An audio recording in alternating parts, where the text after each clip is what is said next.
This happened on New Year's Eve back in 2017. I'm from Ohio, just outside of Cleveland, and I was flying home after finishing up a semester at the University of Rochester. I had to stay at school a week after the semester ended for personal reasons, so I unfortunately spent Christmas relatively alone. The flight itself was fine, but I'd already been in a sour mood before I even boarded the plane. I'm a big Browns fan, and as I was at the airport, the Browns lost their final game of the regular season to go 0-16, completely winless. And as a lifelong fan, it was a special kind of misery. I think we were the first team to go winless since like the 80s or something. To top it off, my flight was delayed, which ruined my family's plans for the night. Originally, we were all supposed to drive to my cousin's house together for a New Year's Eve party and stay the night. But because of the delay, my parents decided to leave early, taking the main car. I was stuck driving the spare car alone. My mom tried to make it up to me by leaving Vera, our golden retriever, behind to keep me company. I wasn't thrilled about making the trip solo, but Vera was always good company. I figured I'd make the most of it. By the time my Uber dropped me off from the airport, it was creeping on 10 o'clock. I didn't even bother unpacking, I just jammed all my stuff in the car, got Vera, locked up the house, and got on the road. The drive itself wasn't anything special, just miles of Ohio backroads winding through empty fields and patches of forest. There wasn't much snow on the ground, just a light dusting, which was nice since I hated driving in the snow. It was pitch black dark though. The only light came from my headlights and the occasional farmhouse with its porch light glowing faintly in the distance. About halfway into the trip, Vera started whining. At first, I thought she just wanted attention, but then she stood up, pacing in the passenger seat. That's when I realized she needed to go to the bathroom. I groaned, knowing there wasn't much else I could do but pull over. The next clearing I came across was small, barely enough space for the car, but it would have to do. I remembered noting to myself how dark it really was out there.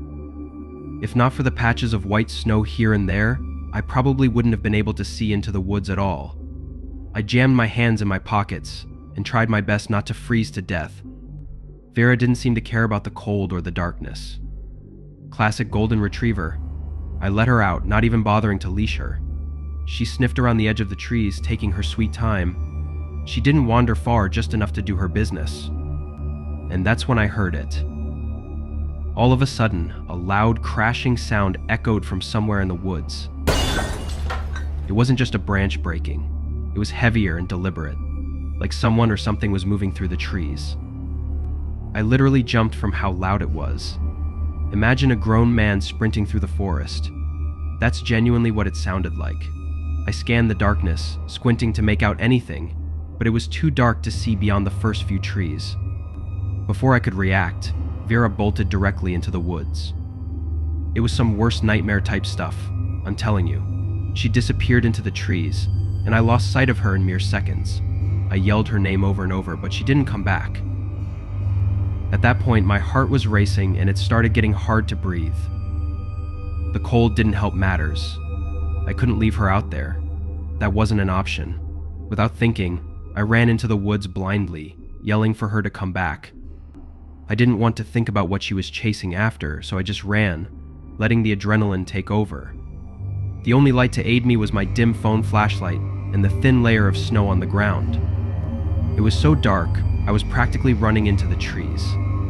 I kept running, praying I'd find her before she caught up to whatever was in there. I ran until my lungs gave out from the cold, forcing me to take a break. After nearly falling over from exhaustion, I leaned up against a tree and felt myself about to break down. I honestly didn't know what to do. Then finally, I saw her. She was crouched low and shivering, walking slowly toward me. Her tail was tucked tightly between her legs. I had never seen her like that before. I dropped to my knees and embraced her. Relief flooded through me. She pressed against me, and I could feel her body trembling. Something had terrified her. That's when I snapped back to reality and realized how serious the situation was. We were still in the middle of the woods, and there was still something out there. I sprung up from my position and told Vera to follow me. This time she obeyed and stuck by my side like her life depended on it. We started back to the car, but I had no idea if I was going the right way. As if things weren't bad enough, I damn near jumped out of my skin when I heard crashing from behind me. I didn't think, I just started running. Vera darted ahead of me and I followed her, praying I didn't trip. The crashing sound didn't stop this time. It seemed like it was following us. I can't even tell you how scared I was in that moment. I genuinely felt like I was going to die. By some miracle, Vera led me straight back to the car, and I practically threw her inside before slamming the door shut. As I was jumping in the driver's seat, I glanced back towards the woods and my stomach dropped. There were 3 figures standing at the edge of the woods, watching us. I jammed the keys in the ignition and floored it out of there. I didn't stop, I didn't even slow down. I was still in shock. It wasn't until I had driven a few miles that I noticed Vera was bleeding. I started panicking as I realized there was a cut just below her shoulder blade. Someone had stabbed her. I slammed on the brakes and ran around the car to the trunk. My mom always kept a first aid kit in every car, and for once, her insistence on being overly prepared paid off. I cleaned Vera's cut as best I could and wrapped it in gauze. She whimpered and I worried that I was hurting her, but I knew I was doing the right thing. For the first time since the whole sequence had started, I felt myself begin to relax. It was over. I tried not to think about it for the rest of the drive, but I was just so shell-shocked that something like that had happened to me. I ended up not telling my parents or relatives, I don't know why. It just felt like one of those things you keep to yourself.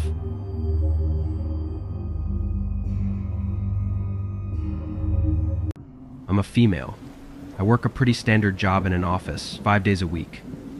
One thing I really like to do, though, is cook. I cook dinner for myself almost every night. In order to do so, I go to the store for fresh ingredients probably every other day. Right on the way home from work, there's a Walmart only about a mile from my apartment, and I found that they usually have the cheapest prices, so I go there for produce and protein all the time. Sometimes I go to other stores, but by far the most common one for me is Walmart. This story takes place just a few months back. Like usual, I was stopping at Walmart after work. I would never get much, just like 4 or 5 ingredients usually, and sometimes whatever else I needed as well. I got off of work anywhere from 3 p.m. to 4, so I'd get to Walmart shortly after that each day. The store was usually sort of busy. One day, an employee by the produce area said hi to me. I mentioned this because the next time I was shopping, he said hi to me again when I was in the same area. Looking back, I hadn't really noticed him before, but I had never really paid attention to the employees. He was bald, had a small dark beard, and was sort of a big guy. He seemed very friendly, and the second time he asked me how my day was going. We made very basic conversation for maybe 30 seconds before I told the man I better go, and I went on with my shopping. This ended up becoming a regular thing over the next couple of weeks or so. Every time I was shopping, this same Walmart employee would say hi and engage in conversation with me. I didn't mind it too much because he was always really nice, although when I was getting ingredients after work, I was sort of anxious to get home and didn't really want to chit-chat. The man did start to ask slightly more personal questions each time, like if I was coming home from work, where I worked, and where I lived, things like that. They were starting to weird me out a little bit. I wasn't sure if the man was just a really friendly employee or something else. I told myself he was just a nice guy, and like I said, it didn't really bother me. That was until one time I was walking through Walmart doing my usual shopping, and he approached me again. He asked me how my day was, and the usual. Then he asked me for my number. I was nice, but I told the man no. I was afraid he would get the wrong idea if I said yes. Besides, he should know how weird it sounded. I mean, come to think of it, I never really saw the guy doing any real work. He would always just be standing around and then talk to me. The man seemed offended when I said no. I started to try and explain my reasoning to the man, but he just turned and walked away as I started to speak. His whole body language changed. After he walked away, I resumed my shopping. He had gone further into the grocery aisles of the store, but luckily I didn't have to get anything back there. I was inside the Walmart shopping for maybe 10 more minutes before checking out and leaving. I remember that on that day, I parked in the back of the parking lot, and when I got inside my car, I noticed that the Walmart employee was inside a car not too far away from mine. I really have no idea how I noticed him looking back, but I'm glad that I did. I was assuming that he was either on a break or had just gotten off of work for the day. He did not appear to be looking at me, which I was glad to see. I pulled out of my parking space, only to see him pull out and exit the parking lot behind me. I watched in my rearview mirror, and he made the same 2 turns that I did to get back to my apartment. About a minute later, I was arriving at my apartment complex. I was kind of creeped out now because I was almost positive that this man did not live here. I drove around the parking lot of my complex a little and did not want to go straight to my building. I was really suspicious. The man's car trailed mine the entire time. When I realized that he was probably just going to follow me no matter where I went, I decided to leave. I did not know where I was going, but I needed to get out of there. I drove down the quiet road near the complex to a busier one. Then, I signaled to merge onto a busier road. At this hour, that road in particular was really busy, because it was almost 5 p.m. now and rush hour. With the man right behind me, I waited for a gap in the traffic. After about 30 seconds, there was one, but I waited until the very last moment, and then pulled out. I basically cut the car off that was driving down the road, and there were several other cars behind it. The car honked at me, but the man behind me had no opportunity to merge at all. That allowed me to basically get away from the guy. I drove down the road for a very short time before turning. It was then that I had the idea to go back to the Walmart. I was fuming with anger. I drove straight back there into the customer service counter. When I got there, I told them about how one of their employees had followed me home. This Walmart didn't seem to be the most organized, and they had to call up someone from the produce section to help. When I explained to them what had happened, they told me that nobody of that description works there. I realized that the man must have just put on a blue Walmart vest. Maybe he had worked at a Walmart in the past, or maybe he had just bought the vest online. Either way, he wasn't an employee of this store. I was even more creeped out now. They told me that they would keep an eye out for the man if he returned, which made me feel a very tiny bit better, but not a whole lot.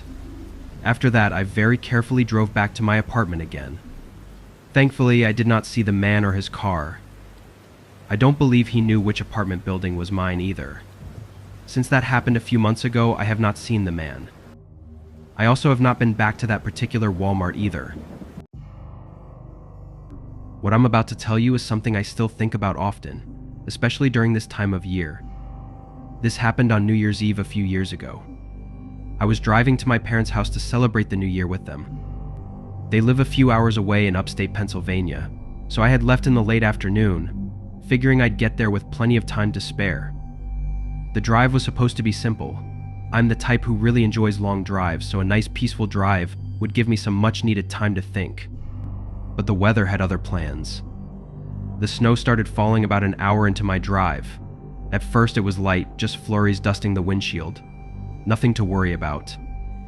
I thought the snowfall was actually quite pretty, but I'm pretty sure I jinxed myself. The further I drove, the harder the snow came down. It just kept falling and falling until I was literally in the middle of an honest-to-God blizzard. The highway turned slick and visibility dropped to almost nothing.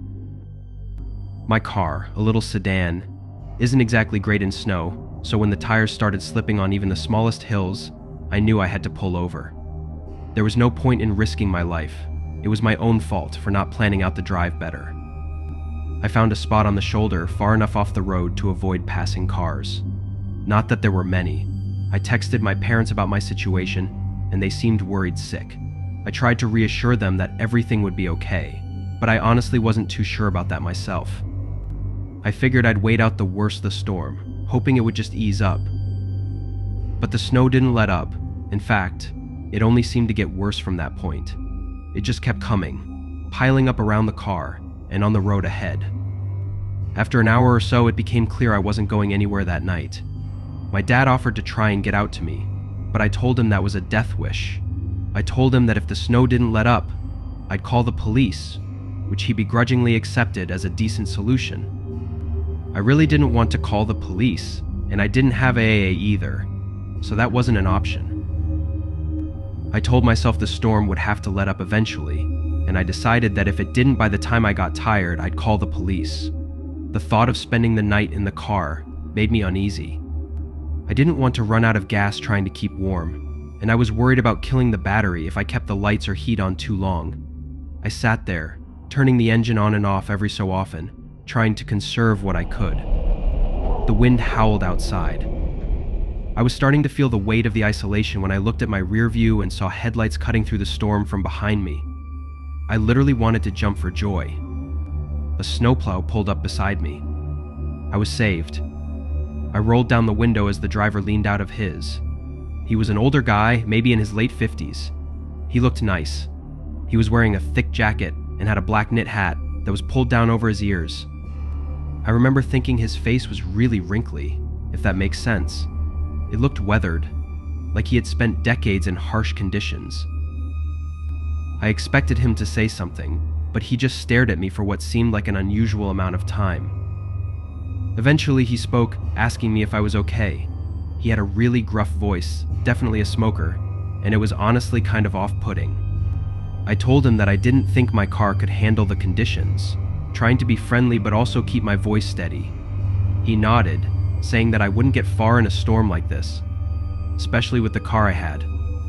He paused for a few moments, as if he were considering what to say.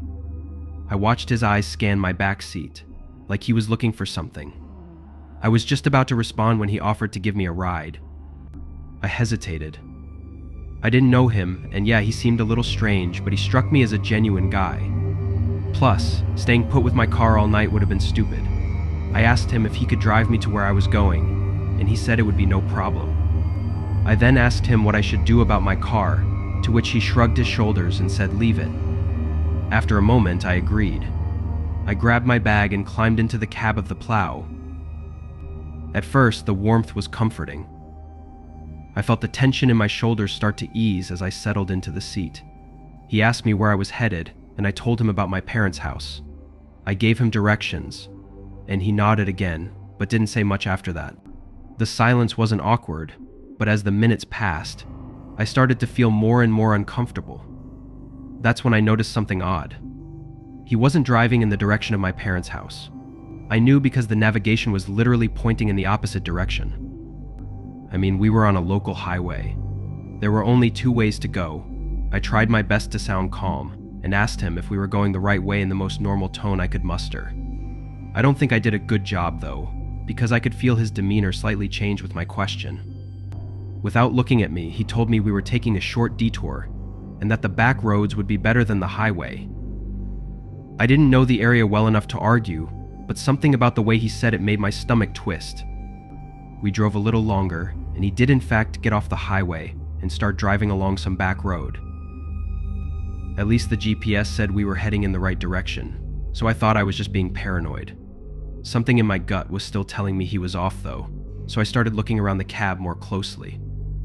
There were red flags everywhere. Empty liquor bottles rolled on the floor near his feet. There were torn up maps stuffed into the side pockets, and I caught a glimpse of a knife wedged between the seats. I felt my heart start pounding. You know that feeling where your heart just starts beating like crazy and you're worried other people can hear it? That's what was happening to me. By that time, I was also positive we weren't going the right way. The GPS kept recalibrating because he missed turn after turn, not even looking at it. I was panicking. As we continued driving, I spotted a house in the distance. It was the only one I'd seen for miles. I had to act. It felt like a lifeline. I waited until we got closer, took a deep breath, grabbed the door handle, and then kicked the door open as hard as I could. The cold air hit me like a slap, but I didn't stop. I slammed into the ground and felt my leg flare up with pain. I didn't care though. I got to my feet and started running toward the house. The man shouted something at me, and I glanced back to see him fumbling for something in the glove box, probably going for a gun for all I knew. I didn't look back again. I sprinted through the snow, trying not to slip until I reached the house. I pounded on the door, screaming for help. A man and woman opened it, and they basically pulled me inside. I collapsed onto the floor, trying to catch my breath. I told them what had just happened, and they didn't ask questions. They just called the police, By the time the cops arrived, the snowplow was gone. They said they'd keep an eye out and search the area, but in that storm, finding him was unlikely. They offered to give me a ride to my parents' house and even help me call someone to tow my car. I was beyond grateful. My dad was furious once he found out, and I haven't driven in the snow since. I always think about what might have happened had I not jumped out of the car when I did. This happened last year. I was shopping at my local Walmart, just doing some typical shopping on a random weeknight. The store was pretty quiet, and it was probably like 8 or 9 p.m. I had been in the store for about 15 minutes or so, and I was in the aisle where they have the fitness items. I was looking at one of those massage guns. I wasn't planning on buying one that day, or even buying one at Walmart, but I had been considering getting one. When I walked by, I noticed it and stopped to read the box. I was in the aisle looking at it for a few minutes, and when I was doing so, I remember hearing some voices in the next aisle over. It happened to be a toy aisle, and this was at sort of the back corner of the store. I heard a man's voice, and then the voice of a child. At first, I paid no attention as I was looking, but soon I heard the man say, "I will buy you this toy if you come with me." I assumed it was the child's father at first, but I didn't really know why he would say that. I couldn't really make out what the kid said back to him, but I heard the man then say something like, "Your mom said it's okay." Then, I just had the crazy thought that maybe this wasn't the child's father. The man started saying, "Come on, let's go," a couple of times. I heard him starting to walk to the end of the aisle. I just had a really bad feeling about it. At the time, I didn't know if I was just being nosy or if I should do something. I decided to walk by the aisle and glance down it to see. I left the aisle that I was in and walked into the next one over, which was a toy aisle, and when I looked down, I saw a man wearing a black jacket and winter hat, holding the hand of a little kid and leading her to the other end of the aisle. Their backs were facing me.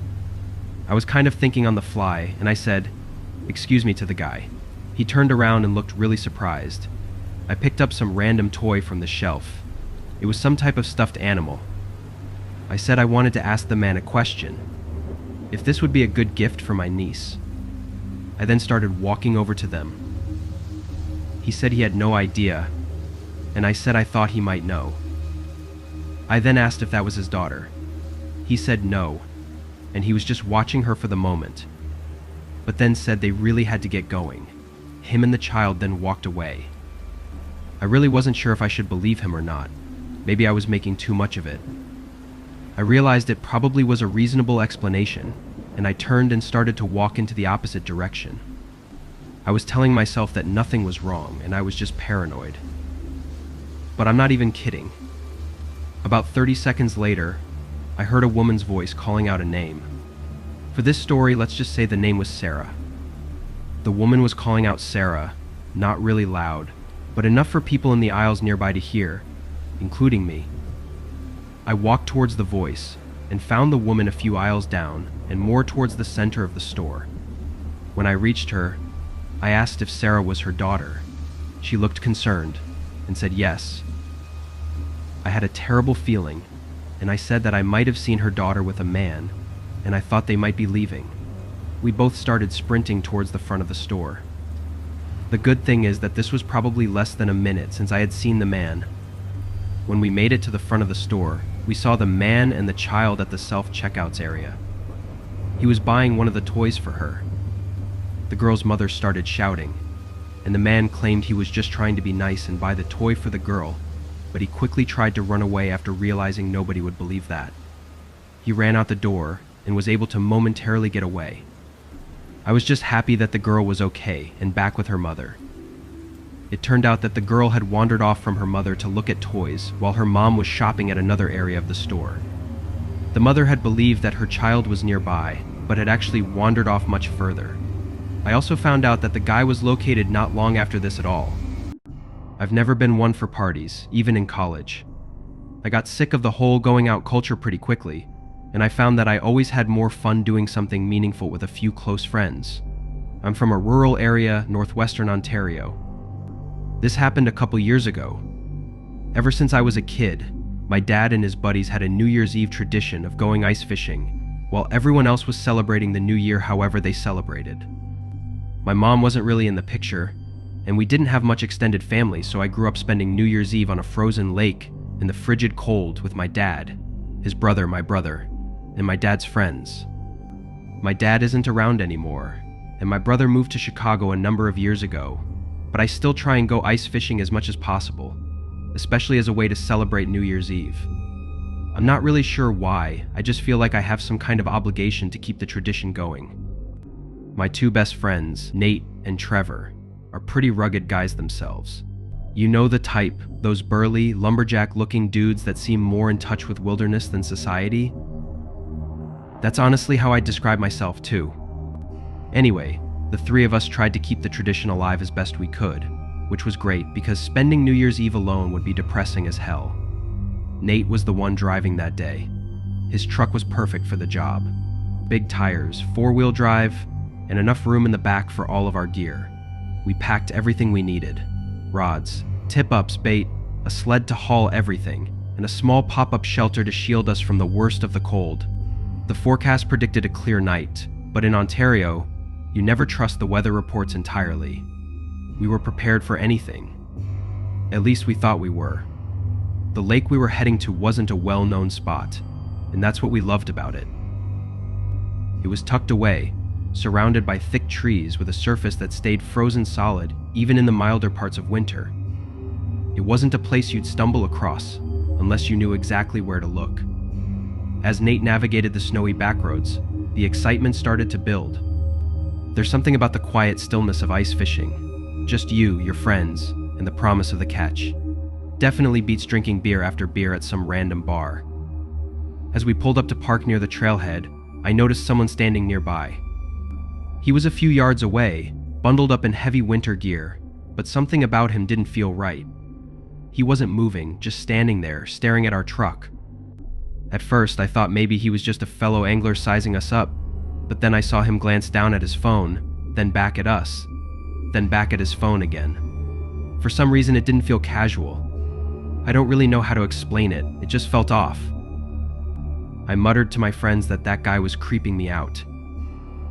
The two of them looked up. Trevor shrugged his shoulders and Nate nodded, but didn't say anything. We were about to start unloading when the man suddenly rushed towards us, waving his arms wildly. I rolled the window down to hear what he was saying. He started screaming that we needed to come help him immediately, and that his buddy had just fallen through the ice. He pointed at his phone, saying the other guy they were with just told him. He sounded frantic, and his desperation was definitely real. He didn't even think. Trevor opened his door, and then we were all out following the man as he took off down the trail toward the lake. We didn't stop to grab anything, not even our coats. The urgency in his voice was enough to override any second thoughts. The man was practically sprinting, and we had to jog to keep up. As we got closer to the lake, I started to notice something that didn't sit right. He wasn't leading us to the usual fishing spots. Instead, we were heading toward a more remote part of the shoreline, away from where the ice was thickest. I was about to stop following, but it was too late. They appeared in view before we could do anything. Two more men standing near the edge of the lake. They weren't dressed for fishing, and they weren't moving. They were just standing there, waiting. I glanced down at their hands.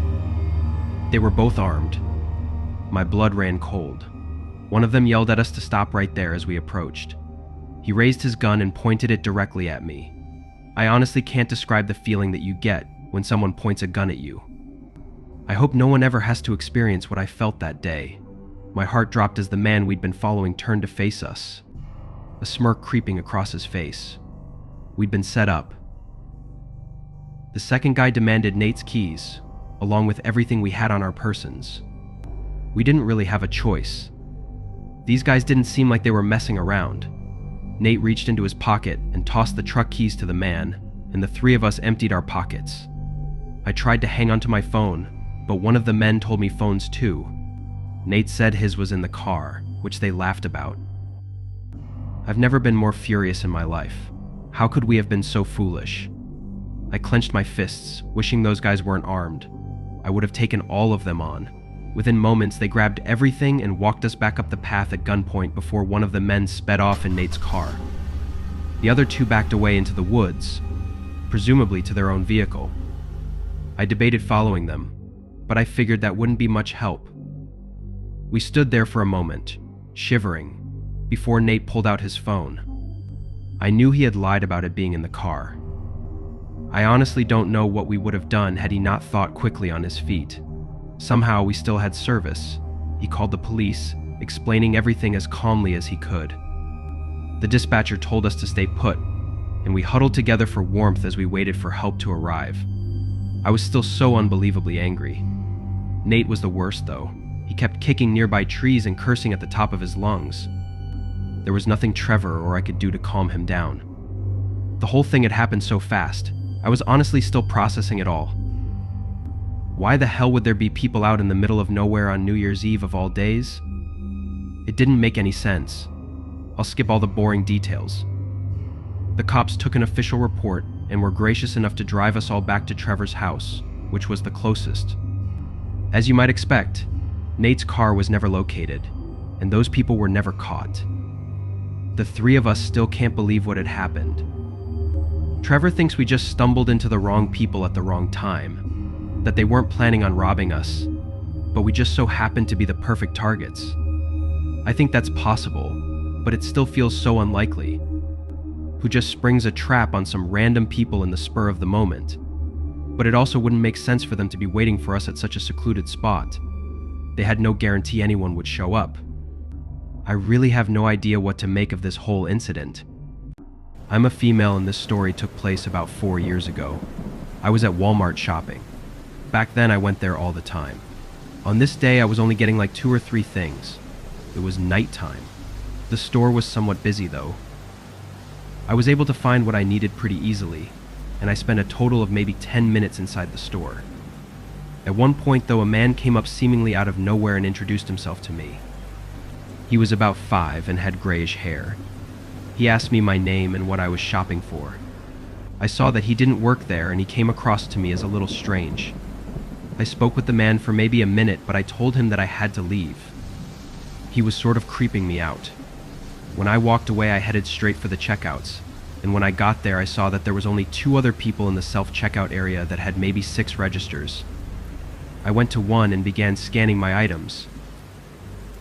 That's when I saw the man again. It looked as though he had followed me all the way from the aisle we were in together, and that aisle was on the whole other end of the store. When he got to the self-checkouts, he did not go to an open one. Instead, he walked straight up to me. Then he offered to pay for my items that I was getting. I told the man no thanks and I asked him why he wanted to do that.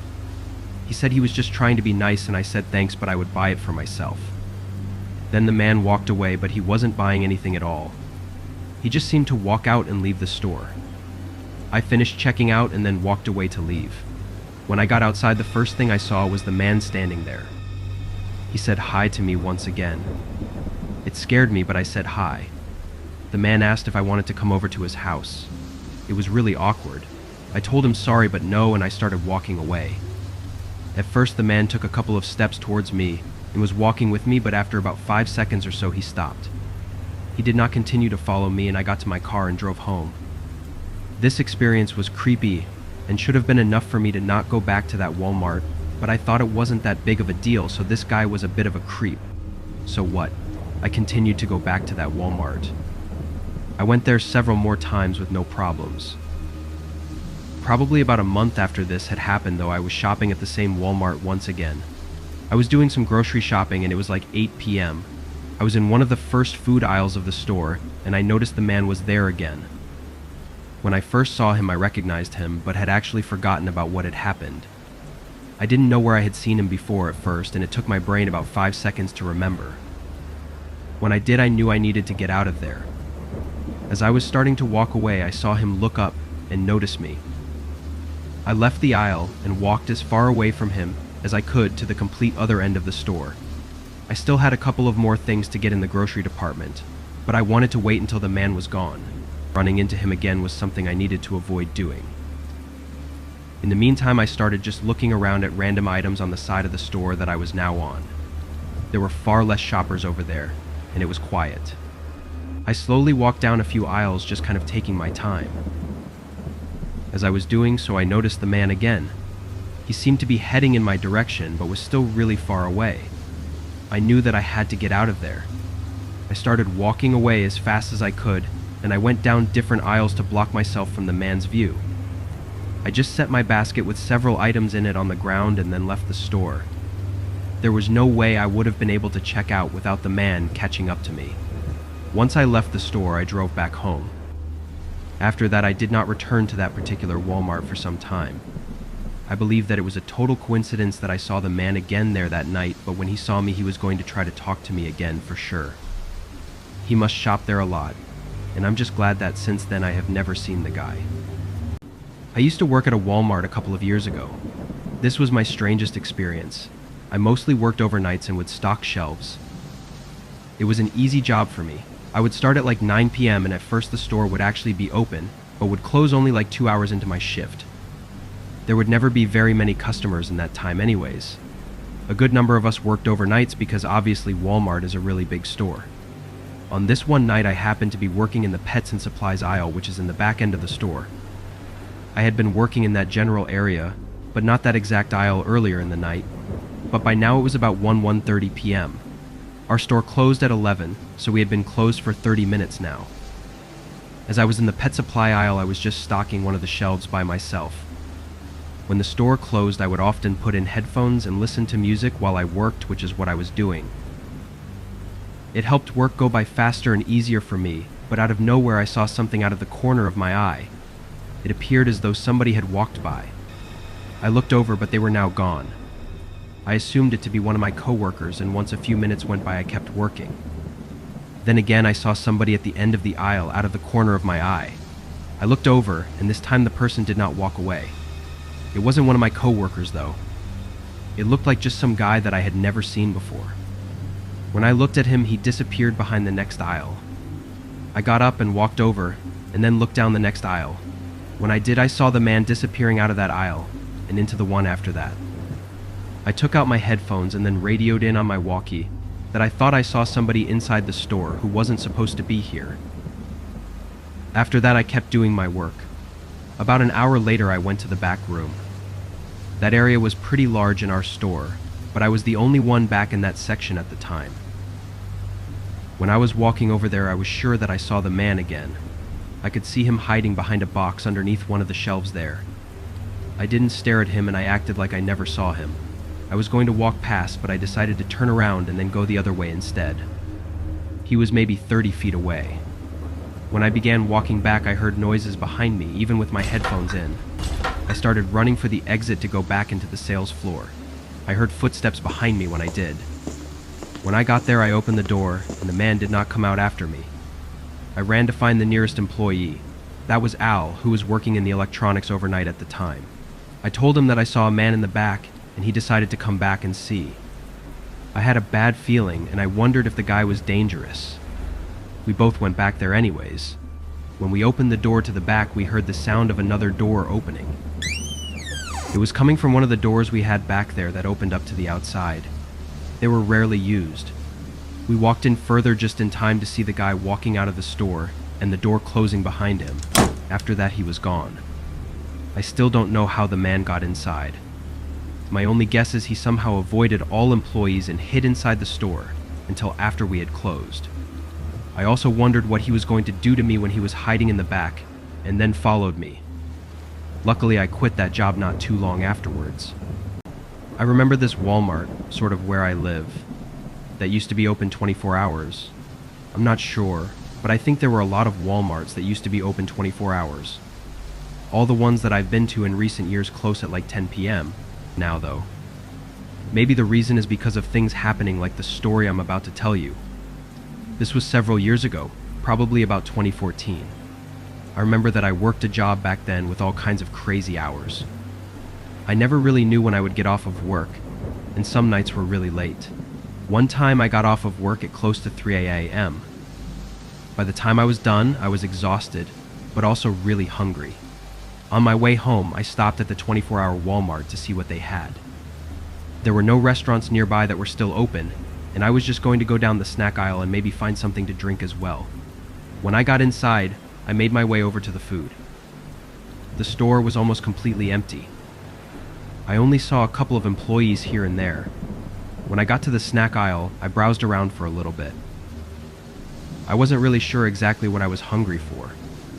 I often have a hard time deciding what to eat or where to get food from.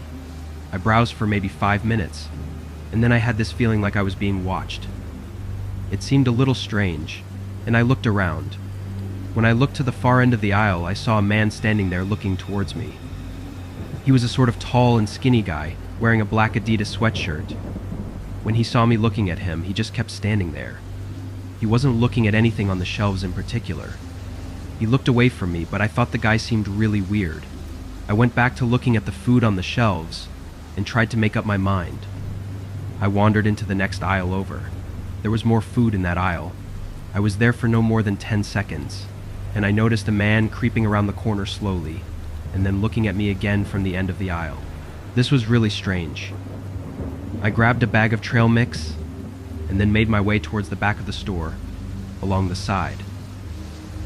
Once I was at the far back corner of the store, I decided to walk back to one of the main walkways. But when I got there, the man was already standing there, looking at me. I started walking all around the store, and the man seemed to be following me. He kept slowly walking around the store, trailing me wherever I went, and it was really frustrating. His face was almost expressionless the entire time, and he never spoke a word. Finally, I said, "Forget this," and I went to the checkout area. There was only one check lane still open, and I told the cashier that some guy had been following me around the store. The man did not follow me into the checkout, but instead wandered off into the clothing area that was across from the check lanes. She just kind of said, "Thanks for letting us know," and agreed that it was weird. I just wanted to get home, eat something, and go to bed. After I was done checking out, I walked down towards the exit doors. I was sure to scan over and make sure that the creepy guy was not once again following me. I was really happy to see that he wasn't. When I made it out the door, I walked through the parking lot to my car. My car was parked a little ways from the doors. It wasn't in the far back end of the parking lot, but it wasn't really that close either. The parking lot was mostly empty, but there were a few cars scattered all around, most of which I'm guessing were employees. Right as I was starting my engine, I looked up and noticed something. There was a man, sprinting at full speed from the Walmart headed straight for my car. It was the same guy that had been following me around. The way that he was running was so fast, like he was running for his life. But he wasn't running away from anything. He was running for me. There was a second or two where I was so confused that I just watched him. That was until I realized he was going to reach my car very quickly. Then I put my car into drive and got out of there. I pulled away probably just a couple of seconds before he would have reached me. He kept running though, all the way until I was out of the parking lot and on the street. Then I was easily able to get away. I was really confused who the man was, why he followed me around in the store, and why he had ran full speed at me when I was in my car. The lesson I learned from this was to not go back to Walmart in the middle of the night.